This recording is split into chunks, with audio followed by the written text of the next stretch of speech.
Ayer, durante el juicio contra el expresidente Álvaro Uribe Vélez, se dio un elemento harto llamativo y, por supuesto, que generó un cambio en el proceso que se está llevando en contra del expresidente. Otro cambio más, porque recuerde que desde hace días se vienen presentando esos dimes y diretes jurídicos, si se quiere, que empezaron con una recusación interpuesta por la defensa del expresidente Álvaro Uribe Vélez en contra de la juez 44 penal del circuito con función de conocimiento de Bogotá, Sandra Liliana Heredia. Ella no aceptó la recusación, ella dijo que ella era imparcial, que en 30 años de vida laboral en la rama judicial nunca se había puesto en duda su imparcialidad. Se tuteló por parte de la defensa del expresidente Álvaro Uribe, se concedió la tutela y se suspendió provisionalmente el juicio.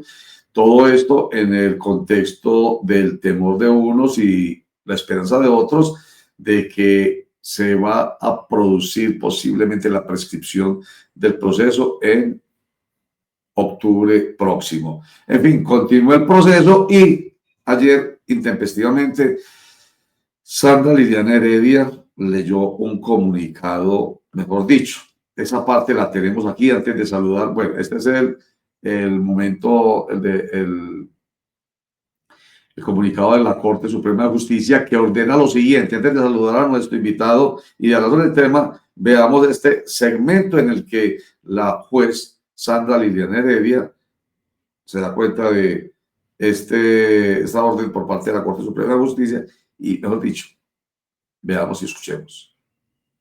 Puedo poner en conocimiento que en este momento está llegando una providencia de la Corte Suprema de Justicia en donde revocan la decisión de primera instancia de una acción de tutela y me ordenan dar trámite a la recusación en un término improrrogable de 48 horas. Acabo de consultar el correo electrónico y en consecuencia de esa manera pues tenemos que suspender el juicio oral y darle cumplimiento a lo decidido por la Corte Suprema de Justicia. Perdón un momentico que voy a consultar el correo electrónico del 18 de marzo del 2025, es decir, pero hace unos segundos llegó al correo del juzgado, me la notifican y lo que da la orden la Corte Suprema de Justicia, entre comillas. En consecuencia, se ordenará a la jueza 44 penal del circuito de Bogotá que dentro del término de 48 horas contadas desde la notificación de esta providencia, imparta el trámite que establece el inciso segundo del artículo 60 del Código de Procedimiento Penal a la recusación que la defensa de Álvaro Uribe Vélez formuló en su contra durante la sesión del juicio oral que se realizó el 10 de febrero del 2025, para el efecto y partiendo del hecho de que la funcionaria no aceptó la recusación, deberá enviar el expediente al juez homólogo que le sigue en turno, quien deberá pronunciarse dentro de los prorrogables término de 3 días. Entonces, frente a esas circunstancias, pues tenemos que dar cumplimiento inmediato y se ordena que de manera inmediata igualmente se remita la actuación a la señora juez 45 penal del circuito, quien me sigue en turno para que se pronuncie en relación con la recusación formulada en mi contra por parte de la defensa técnica del señor Álvaro Uribe Vélez, y en esas circunstancias, pues, frente a esa determinación de la Corte Suprema de Justicia y dando cumplimiento inmediato, pues suspendemos el juicio oral en este momento. Bueno, Andrés Villa, abogado, qué bueno que esté con nosotros aquí nuevamente en Clickracia, el poder de la información, un clic, la democracia en la información. Bienvenido. Andrés Villa, según veo, ¿está o no está? Aquí me dicen que sí. No está. Andrés Villa, abogado. Bueno, resulta que con él hablamos en un principio, en este, ¿cómo se le puede llamar a estos Oscars? Esta película, si se quiere, que empezó con una recusación, no se aceptó, la suspensión provisional, luego se levanta la suspensión provisional, continúa el juicio y ahora aparece la Corte Suprema de Justicia como actor principal. Y entonces aquí está Andrés con nosotros. Bienvenido, abogado Aclic Gracia. Muy buenos días, doctor Roger, un placer estar nuevamente con ustedes. Muchas gracias, don muy querido. Vio, pues, obviamente, usted está lo tiene muy claro, ya habíamos hablado al respecto de los primeros momentos de este episodio, de estos varios episodios. Bueno, su comentario tiene problemas de conexión, por lo que estoy viendo, el abogado invitado del Villa. Oscar Mario, mientras se nos conecta el abogado, ¿qué iba a decir usted? No, Roger, que definitivamente la decisión de la Corte Suprema, para muchos analistas, pues destaca la importancia de garantizar el debido proceso y la imparcialidad, o el derecho al menos del debido proceso y la imparcialidad en los procedimientos judiciales, especialmente en casos de alto perfil. Recordemos que este caso del expresidente Álvaro Uribe Vélez es considerado como de alto perfil. Es un trámite adecuado, una recusación que es esencial para asegurar la confianza en el sistema de justicia y evitar posibles nulidades futuras. Sin embargo, don Roger, hay que decirlo, que la suspensión del juicio también plantea preocupaciones para otro sector sobre la eficiencia y celeridad de la justicia en Colombia. Y hay que decir que las constantes decisiones pues, pueden afectar la percepción pública sobre la eficiencia del sistema judicial y la capacidad del Estado para resolver casos complejos de manera oportuna. Y creo que es verdad, don Roger, específicamente porque muchos han dicho que lo que se está buscando es dilatar al máximo pues este proceso con el exmandatario de Colombia. ¿Será una figura política acertada? Puede que sí, pero para muchos lo que se está buscando es dilatar un proceso para un personaje de perfil como es Álvaro Uribe. Bueno, eso tiene opinión de aquí y de allá, ¿cierto? Por supuesto, según la intención que se tenga, o más bien si me gusta o no me gusta el expresidente Álvaro Uribe Vélez, si soy de derecha o soy de izquierda, pero para eso está el derecho. Aunque también Andrés Villa, abogado, donde hay dos abogados, dice que hay tres opiniones sobre la norma, pero en todo caso el derecho es la gran posibilidad que tenemos de que más allá de las opiniones, más allá de las creencias, sea el derecho el que nos dé el norte.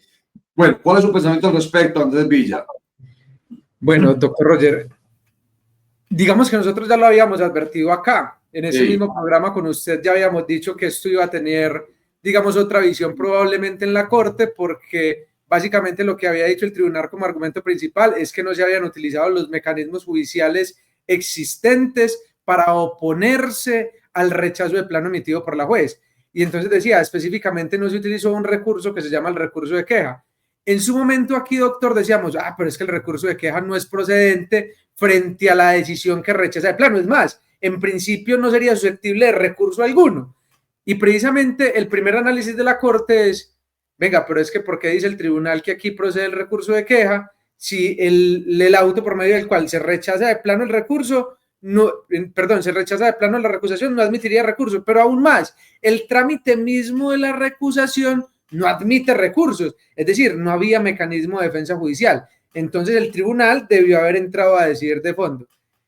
Pero ¿qué analiza la Corte? O sea, porque realmente lo interesante es decir, ¿por qué la Corte dice hay que dar trámite a la recusación? ¿Y qué es lo que está diciendo la Corte? La Corte no está diciendo que la juez realmente está dentro de la causal de recusación. Eso no está diciendo la Corte. La Corte lo que está diciendo es, denle trámite a la recusación, que el juez 45 se pronuncie acerca de si considera que efectivamente la recusación es procedente o no. Si considera que no es procedente, el proceso va a volver al juzgado 44. Pero si considera que es procedente, va a subir al tribunal para que efectivamente se resuelva acerca de esa recusación. Entonces, la Corte no está diciendo que la juez efectivamente esté en la causal de recusación, está diciendo hay que darle trámite a la recusación. ¿Por qué? Porque están diciendo, señora juez, que usted no es imparcial y se cumplió con la carga argumentativa, entonces, por favor, darle trámite. Y señora juez, ojo que en su argumentación usted dice que efectivamente esa recusación era absolutamente improcedente y por eso la rechaza, pero además de eso entra a resolver o a plantear su posición sobre la recusación. Entonces, su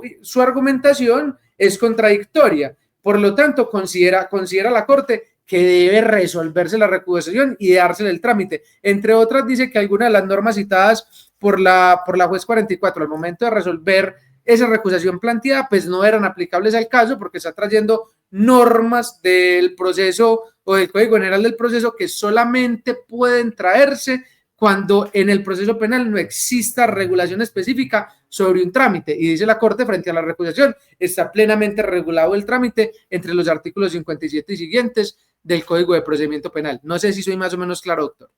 No, pues muy claro. Y me da precisamente usted la oportunidad de insistir lo que yo ahora planteé antes de la palabra. Esto no es de opinión, esto es de yo creo, yo me imagino, o es que a mí me gusta que juzguen al expresidente y lo condenen, o a mí no me gusta que lo juzguen y que lo declaren inocente, que yo estoy esperando que ojalá se prescriba. No importa.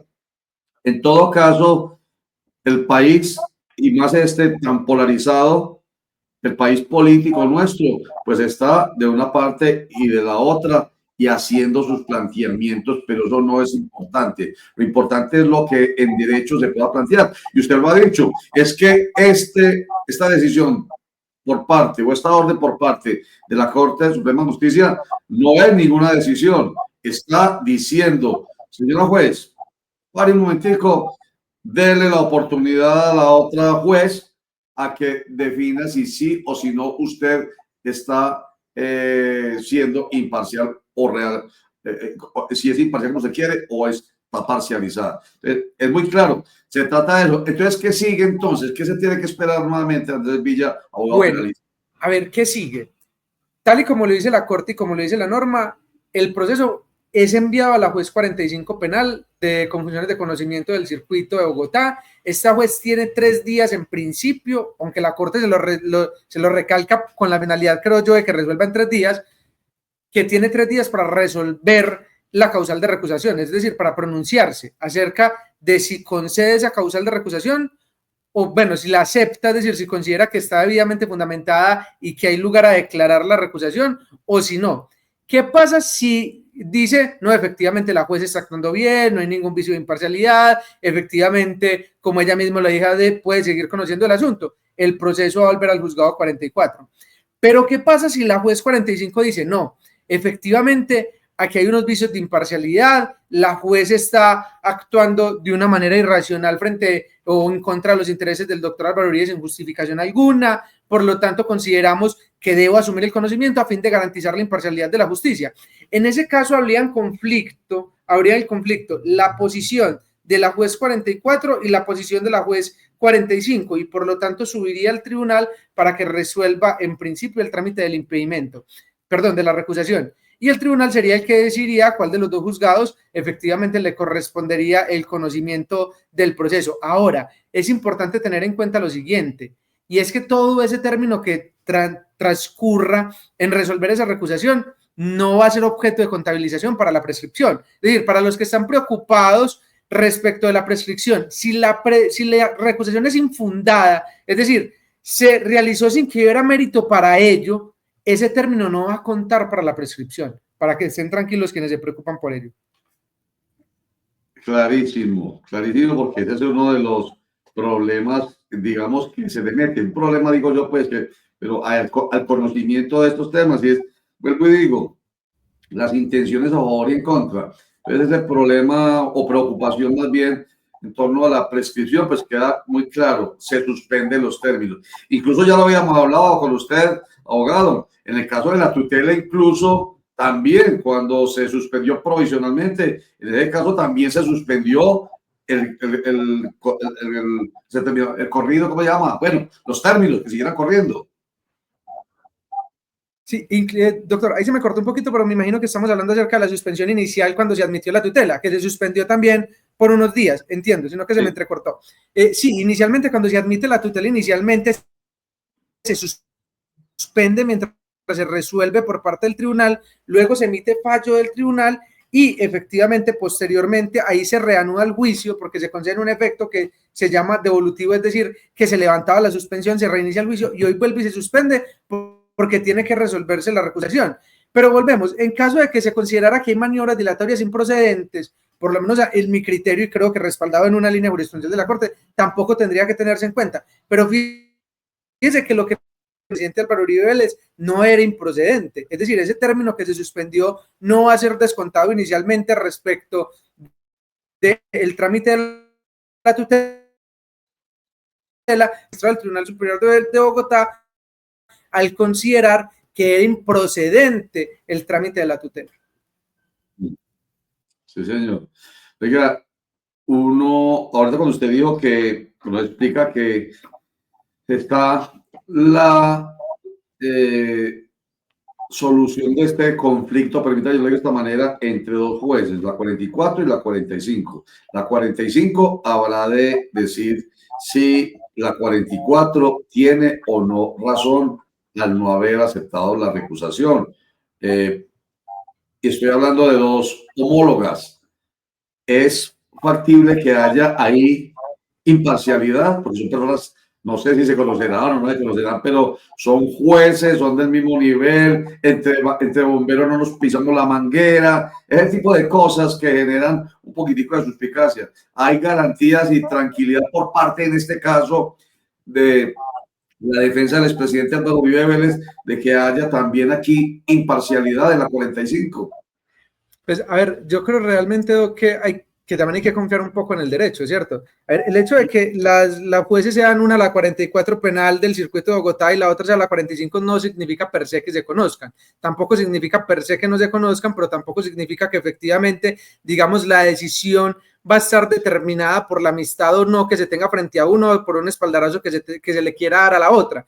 ¿Por qué? Porque de todas maneras lo que se espera son decisiones que se correspondan en derecho. Y es que en últimas, digámoslo en algún sentido, precisamente si la defensa plantea las recusaciones porque está convencida de que puede obtener una decisión en derecho, pues de lo contrario, creo yo que buscaría un mecanismo alterno a ese para, digamos, la defensa de los intereses del procesado. Entonces yo creo que también hay que confiar un poco en el derecho que demuestra que efectivamente funciona, digamos que la decisión de la Corte el día de hoy demuestra que funcione, pero también la decisión del tribunal. Es decir, no pasa nada cuando un juez piensa una cosa, un magistrado piensa otra y la Corte tiene que entrar a resolver el asunto. Son las vicisitudes propias de los procesos judiciales y por eso precisamente, digamos, nuestro proceso se encuentra constituido en una serie de audiencias, en una serie de recursos, precisamente previendo que los seres humanos podemos equivocarnos también dentro del ámbito jurídico y previendo que una persona quizás con un mayor conocimiento jurídico pues pueda venir a resolver acerca de si se resolvió adecuadamente o no. Entonces yo realmente no creo que las decisiones judiciales, o por lo menos la mayoría de las decisiones judiciales que se toman en Colombia, se tomen en virtud de las relaciones que se tienen entre colegas. Por eso yo creo que hay que confiar un poco en el derecho y creo que efectivamente podemos confiar en que la juez 45 eventualmente va a resolver en derecho, digamos, la recusación que se plantea. Por ahí empezamos precisamente esta conversación, yo diciendo que más que creencias, más que opiniones, más que me gusta o no me gusta, no, en derecho es que se resuelven los conflictos en ese sentido. Yo estoy absolutamente de acuerdo con usted, pero también, usted lo sabe, abogado penalista Andrés Villa, que hay mucha suspicacia en un país tan polarizado y tan politizado, en el que precisamente la política ha logrado permear el aparato judicial, nuestro sistema judicial. Entonces, por ejemplo, ya hay quien dijo que el magistrado de la Corte Suprema de Justicia que llevó a que se diera esta orden de la suspensión del juicio para que se respetara la recusación por parte de la defensa del expresidente Álvaro Uribe Vélez, fue alguien que hizo parte de las toldas políticas o cercano al expresidente Álvaro Uribe Vélez, al expresidente Iván Duque. En fin, usted sabe que esas suspicacias acá, y de hecho también hay politización de la justicia. Doctor, total, incluso eso lo hemos hablado y hemos dicho, mire, digamos que lo complejo de un caso de estos es que es un caso de interés nacional.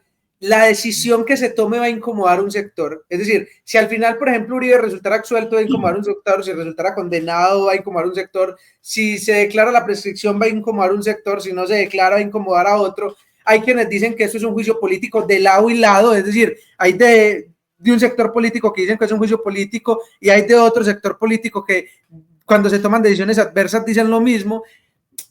Pero volvemos, yo creo que hay que confiar un poco en el derecho. Fíjense en que ¿quién inicia la investigación contra Álvaro Uribe Vélez? Una compulsa de copias de la Corte Suprema de Justicia.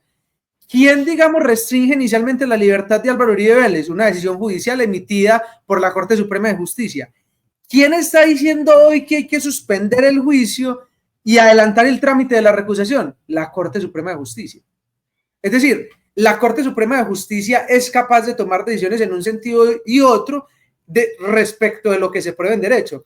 Entonces, más que, digamos, las politizaciones que se hagan, que se van a seguir haciendo porque todo va a generar un comentario político, digamos que lo que nos interesa es lo que en derecho pueda resolverse dentro del proceso y digamos que la decisión se ajusta en derecho y por lo tanto efectivamente es que se da cumplimiento a la misma. Y vuelvo y le digo, doctor, es un caso que va a generar polémica en cualquier decisión que se toma. Recuerde, doctor, que incluso aquí también en algún momento comentamos cuando el magistrado del tribunal, no me acuerdo el nombre, el doctor Ricardo Riaño, creo que se llamaba, se declaró impedido. Y entonces también lo salieron a denunciar porque efectivamente se declaró impedido. Exactamente. Entonces, todo este caso va a generar polémica de un lado a otro, eso no nos puede extrañar. Pero sí, ahí sí, como decían por ahí, alguien que no suelo citar, porque además también tiene una corriente política muy determinada, y es, los políticos se pueden enloquecer todos, los que no se pueden enloquecer son los jueces. Qué buena esa.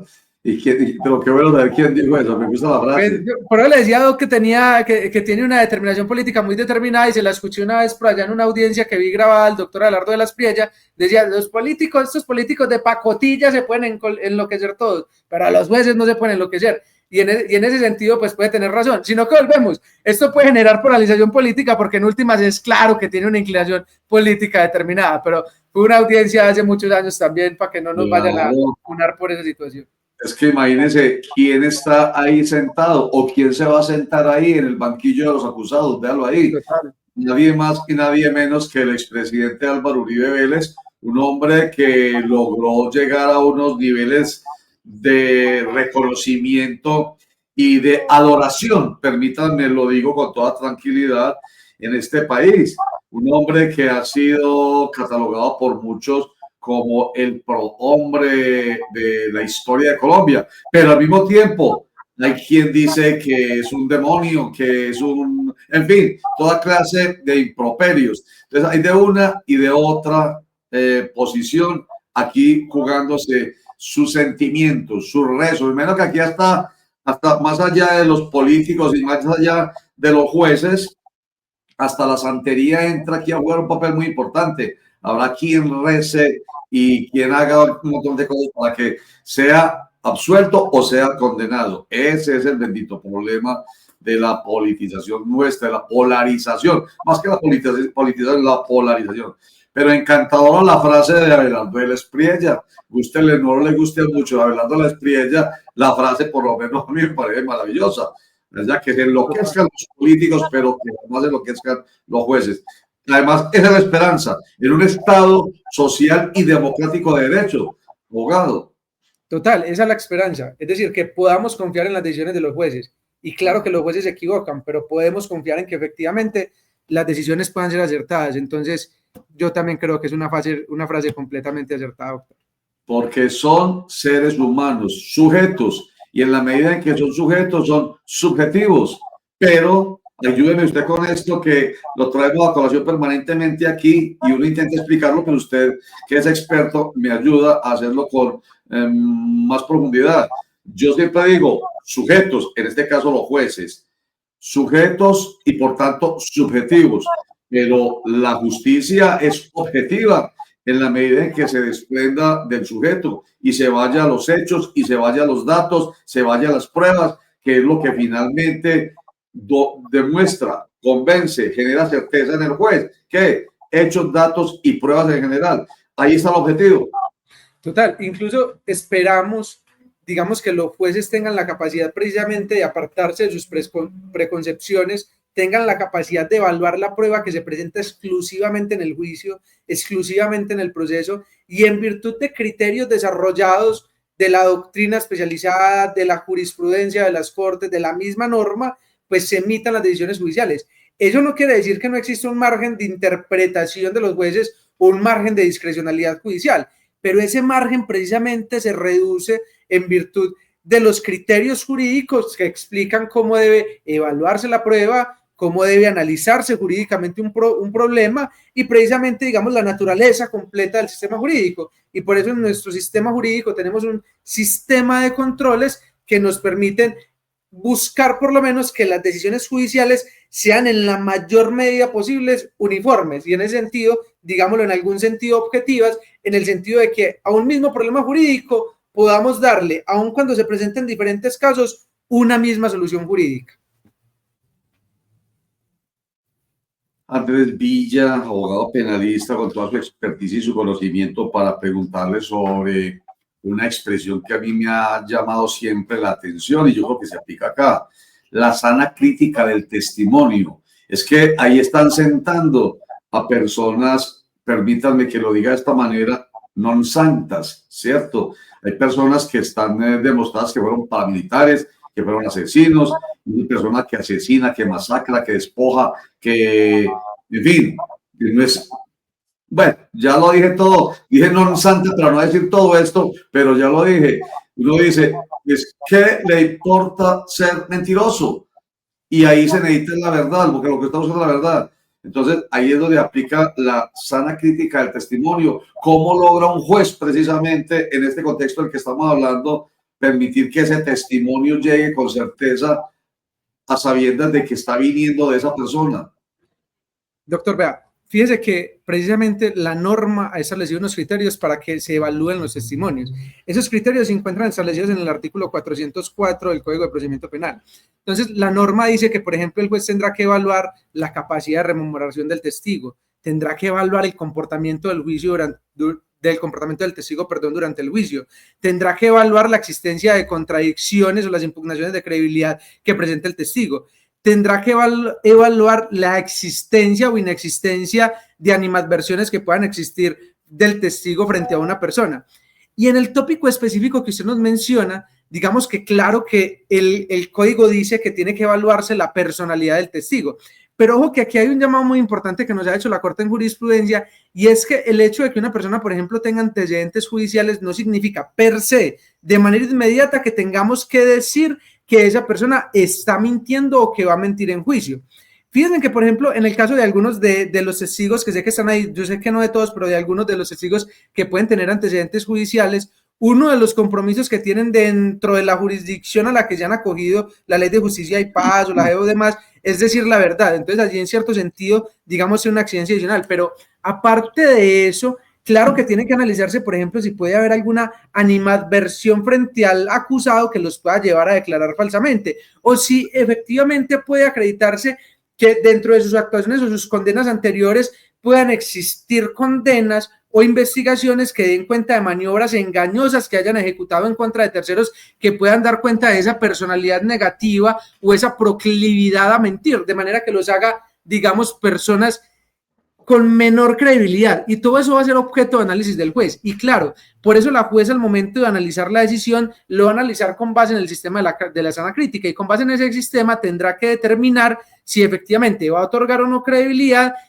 a esos testigos, y si en virtud de esos testigos o no es posible construir las premisas que determinen un fallo en un sentido o en otro, y según digamos que esas premisas tienen que compaginarse con las leyes de la ciencia, las leyes de la experiencia y el sentido común. Es decir, un testigo puede ir a decir lo que sea en juicio, pero el juez, para creerle, tiene que determinar que eso que el testigo le está diciendo, pues precisamente es creíble con base en los criterios que ya te he explicado, pero que además, digamos, se corresponde con lo que ha dicho la ciencia, con lo que ha dicho las leyes de la experiencia o con lo que ha dicho el sentido común. Fíjese, por ejemplo, que un testigo fuera a un juicio a declarar que soltó un tarro de un quinto piso, y el tarro, en vez de caer al primer piso, pues se fue hacia el cielo volando. Pues evidentemente eso no se correspondería con lo que el sentido común nos enseña, mucho menos con lo que las leyes de la experiencia nos dicen, que un objeto que se arroja o se suelta en el aire va a caer al vacío, pero muchos menos respecto de las leyes de la ciencia, que nos dice que por gravedad caería. Es decir,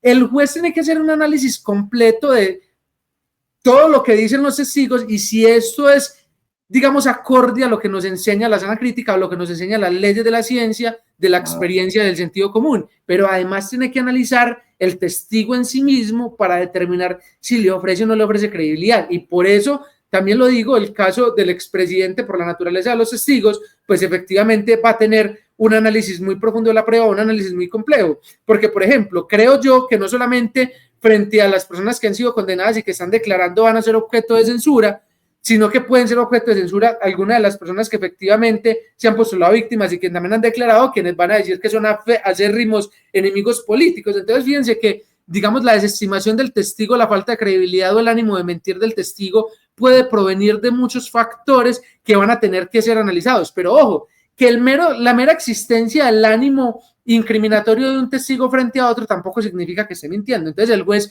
también va a tener que entrar a analizar si lo que dice el testigo, conforme todos los medios de prueba que se presentan, pues efectivamente es cierto o no. Entonces, ese margen de discrecionalidad judicial se encuentra, digamos, muy reglado, tanto por la norma como por la doctrina y la jurisprudencia, y lo que pretende es que ese margen de discrecionalidad se aminorice, pero que también el juez tenga criterios ciertos con los cuales pueda analizar la prueba al momento de emitir la decisión.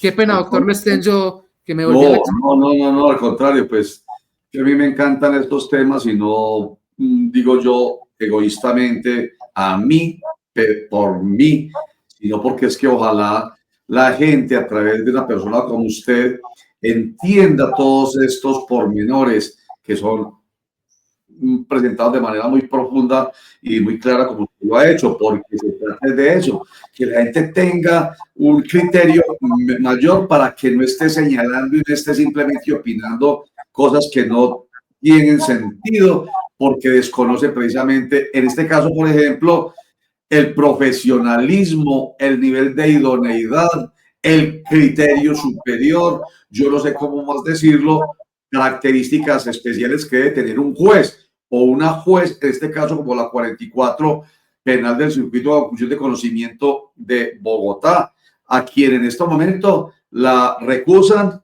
y suspende el juicio porque se le acepta la recusación, porque dice la defensa del presidente Álvaro Uribe Vélez que no está siendo imparcial. Pero más allá de ser imparcial o imparcial, debe tener esa juez un nivel de idoneidad, de criterio, como usted lo acaba de plantear, que debe generar mucha confianza en general en el país. Esa juez, la 45 y cualquier juez de la República. Y último comentario precisamente que tiene que ver con lo político, usted me excusará, pero entonces para llegar a la escogencia, permítalo así, al nombramiento de jueces de ese nivel para que responda a todas esas características que usted ha mencionado, ahí sí que no puede haber metida política. O sea, venga, el político que mete la mano a la judicatura o yo el que elija, en fin, usted ya me dirá cuál es la autoridad que elige a los jueces y no puede ser cualquiera, no puede ser cualquier politiquero el que entre ahí, tiene que ser un juez verdaderamente idóneo. Debe haber un tamiz especial, en síntesis, un tamiz muy especial para escoger los jueces de Colombia. Pues efectivamente, digamos que existen dos formas en que una persona puede ser nombrada juez. Una es a través de que efectivamente esa persona haya ganado un concurso de mérito, haya aprobado los cursos judiciales que se generan después del concurso de méritos y en virtud de eso será nombrada dentro del cargo de juez efectivamente por el tribunal. Ahora, existen ciertas circunstancias donde efectivamente se deben nombrar jueces que aún no han ganado el concurso judicial porque se requiere suplir un puesto. Y en estos casos es el Tribunal Superior del Distrito Judicial quien se encarga del nombramiento precisamente de esos jueces. Entonces allí es donde efectivamente existe un poco de miedo, en donde muchas veces, digamos, esos nombramientos terminan siendo no necesariamente politizados, pero sí de personas cercanas. Ahora, lo que efectivamente igual exige la norma son unas calidades muy altas para que una persona pueda ser juez. Es decir, exige un mínimo de experiencia dentro de la rama en la que efectivamente se va a desempeñar como juez. Exige unas calidades de estudio específicas para que las personas sean jueces. Es decir, efectivamente para que una persona sea nombrada juez, exige unas calidades especiales para que pueda, digamos, asumir ese cargo, porque es que el cargo del juez es un cargo de alta dignidad del Estado, y más aún un juez penal, porque es que el juez penal decide sobre la libertad de las personas. pero doctor, tengo que reconocerle que por lo menos ese margen de los nombramientos eventuales en provisionalidad, en encargo, en algunas ocasiones cuando efectivamente no se han suplido los puestos de carrera y que terminan siendo muchas, pues que efectivamente estos pueden obedecer a ciertas recomendaciones, pero en principio diría uno, no necesariamente politiqueras, pero efectivamente obedecen o pueden obedecer a ciertos amiguismos. Y allí es donde a veces uno nota ciertas diferencias, digamos, en un juez también nombrado de carrera y en un juez también nombrado con esa situación, pero también es algo que tiene que prever el sistema, porque imagínense que nos quedáramos también sin jueces porque no podemos nombrar ninguno porque no hemos hecho carrera. Cierto, entonces, cierto. Pero aún así lo que sí tengo que decirles es que las calidades que se exigen para ser juez son extremadamente altas. Mínimo, así no sea por concurso, dice usted. Por concurso, esto es una carrera, una maratón, mejor dicho, que le debe permitir a esa persona que participa demostrar que es absolutamente idóneo. Pero en otro caso también hay exigencias. Bueno, hay una fisurita ahí, pero mejor que no tenerlos. Andrés Villa, abogado penalista, como siempre, y mire, yo suelo utilizar una expresión, abogado, y es cobrar por ventanilla. Entonces, como usted nos adelantó en la entrevista anterior lo que podría pasar, aquí estamos cobrando por ventanilla con usted, agradeciéndole mucho y pues que nos ayuda a ayudar a entender. Ese es nuestro propósito, Andrés. Muchísimas gracias. Muchas gracias, doctor Roger, por invitarme y a toda la audiencia. Muchas gracias a ustedes y estén muy bien. Hasta luego. Felicidades, muy amable. Andrés Villa, abogado, ahorita muy claro. Él dice que sí fue claro, pero muy claro. ¿O no le parece a Oscar Mario Correa que el abogado penalista Andrés Villa fue aquella vez que yo hablo con otros sobre este tema? Porque con él hablamos desde el principio de esta película, cuando se tomó la decisión de recusar a Sandra Liliana Heredia, la juez 44 penal del circuito, con función de conocimiento, ya es una juez a ese nivel de juicio, es una juez de conocimiento de Bogotá. Muy claro, absolutamente. Y creo que usted que no tiene la formación en derecho, le quedan cosas claras, ¿cierto? ¿O hay dudas? Muchas dudas. Muy claras, don Roger, porque como usted lo dice, los que no tenemos conocimiento en derecho, pues vamos más por una posición de percepción, más no desde lo legal y lo jurídico. Me parece que es la explicación y el contexto de estos expertos nos permiten pues, tener ese conocimiento, o al menos lo básico para entender por qué es que pasan este tipo de cosas, don Roger, y de esta forma, pues, no tomar juicios de valor frente a decir, no, es que lo que están es beneficiando al expresidente Álvaro Uribe Vélez, o por el contrario, lo que están haciendo es un tema legal y obviamente en derecho.